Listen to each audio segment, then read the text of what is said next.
The US and Iran have agreed to reconvene for further discussions next week after productive talks in Oman on Saturday. Oman's foreign minister acted as an intermediary in the talks in Muscat, but US Special Envoy Steve Witkoff also had a one-on-one conversation with Iran's foreign minister Abbas Araghchi for a few minutes. It was a brief conversation.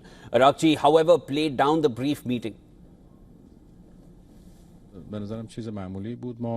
I believe it was nothing special. As we were leaving, two delegations happened to encounter each other, and we spoke for a few minutes. It is an accepted matter. In our interactions with American diplomats, we have always observed diplomatic courtesy. This time, too, it was to the same extent, just a small conversation, an exchange of greetings, so to speak, and then we left the venue. It wasn't anything extraordinary.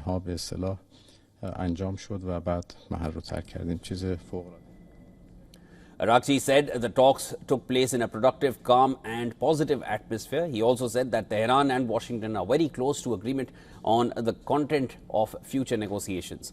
Araghchi also added here that the United States wants a nuclear agreement as soon as possible, but it will not be easy and will require a willingness on both sides. The White House described these discussions as positive and constructive. The statement said that Witkoff's direct communication today was a step forward in achieving a mutually beneficial outcome. Saturday's exchanges were indirect and mediated by Oman, as Iran had wanted rather than face-to-face as Trump had demanded. Each delegation had its separate room and exchanged messages via Oman's foreign minister.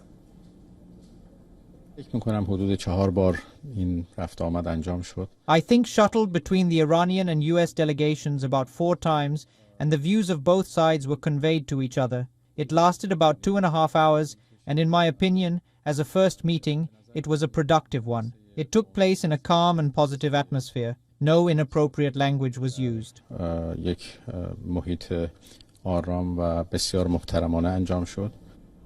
Oman's top diplomat Badr al-Busaidi, who mediated the talks, said they were held in a friendly atmosphere and launched a quest for a fair and binding agreement. This is the first meeting between Iran and a Trump administration, including Trump's first term. Trump has repeatedly threatened to unleash airstrikes targeting Iran's nuclear program if a deal is not reached. Iran says its nuclear facilities are for research purposes only, but recently it has said that if the West continues to pressure Iran, then it will have no option but to resort to nuclear weapons. Under the 2015 nuclear deal, Iran could only maintain a small stockpile of uranium enriched to 3.67%. As per reports, Tehran's stockpile today could allow it to build multiple nuclear weapons if it so chooses. And it has some material enriched even up to 60%.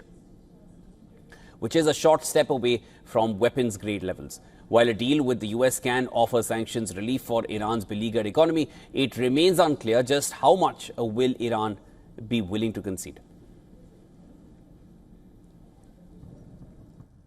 The Iranians want those crushing economic sanctions lifted. The Americans want to see restrictions on Iran's nuclear program, and tensions in the wider Middle East that have been inflamed by the Israel-Hamas war in the Gaza Strip tamped down. So it's likely we're going to see more negotiations, but what's going to happen next is going to depend on the diplomats at the table.